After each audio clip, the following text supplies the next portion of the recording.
महत्वाची बातमी आपण पाहूयात। सातारा जिल्ह्याच्या पश्चिम भागामध्ये पावसाचा जोर कायम आहे। कोयना धरणाच्या पाणीसाठ्यात देखील हळूहळू वाढ होते। कोयना धरणामध्ये 29,164 क्युसेक पाण्याची आवक झालेली आहे, तर महाबळेश्वर तालुक्यातील नावली येथे जमीन खचली आहे। 3 कुटुंबांचं स्थलांतर करण्याची वेळ आलेली आहे। तर थेट जाऊयात साताऱ्यामध्ये इम्तियाज मुजावर आमचे प्रतिनिधी जोडले जात आहेत। पावसाच्या संदर्भातली अपडेट देण्यासाठी इम्तियाज, सातारा जिल्ह्याच्या पश्चिम भागामध्ये पावसाचा जोर कायम आहे, तर कोयना धरणाच्या पाणी पातळीमध्ये देखील आता हळूहळू वाढ होते। एकंदरीत साताऱ्यातील पावसाच्या संदर्भातले सध्याचे महत्त्वाचे अपडेट नेमके काय आहे? नक्की शुभम, सातारा जिल्ह्यामध्ये गेल्या 24 तासात सगळ्यात मुसळधार नव्हे तर कोसळधार पाऊस पडलेला आहे।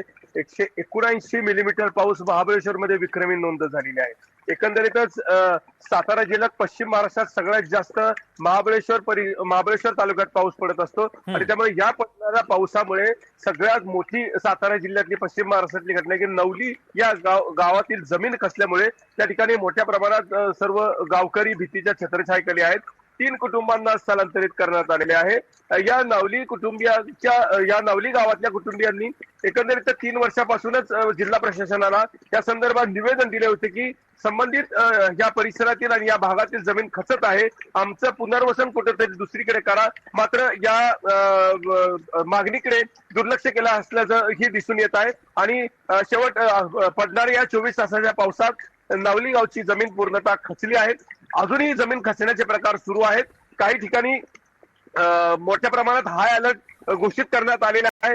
महाबळेश्वरचं महसूल देखील त्या ठिकाणी लक्ष ठेवून आहे। जिल्हा प्रशासन, जिल्हा आपत्ती विभाग देखील त्या ठिकाणी लक्ष ठेवून आहे। एकंदरीतच सातारा जिल्ह्यात पडणाऱ्या 24 तासाच्या पावसात काही ठिकाणी जनजीवन ठप्प झालं असल्याची माहिती समोर येत आहे। सातारा जिल्ह्यातील असणारे पसरणी घाट, त्याचबरोबर आंबेनळी घाट गेल्या 4 दिवसापासून बंद आहे। इथून पुढे 4 दिवस आंबेनळी घाट बंद राहणार आहे। पसरणे घाट रात्रीचा प्रवास त्या ठिकाणी बंद करण्यात आलेला आहे। भांडरदेव घाटामध्ये देखील काही ठिकाणी दरडी कोसळण्याचं पाहावयास मिळत आहे।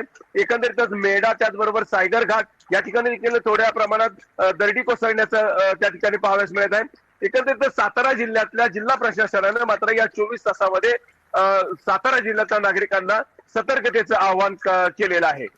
अगदी इम्तियाज, अत्यंत महत्त्वाचे अपडेट या बातमीच्या संदर्भातले पोहोचवलेले आहेत। तुर्तास धन्यवाद। लोकशाही मराठी ऐका, पहा, जागरूक रहा।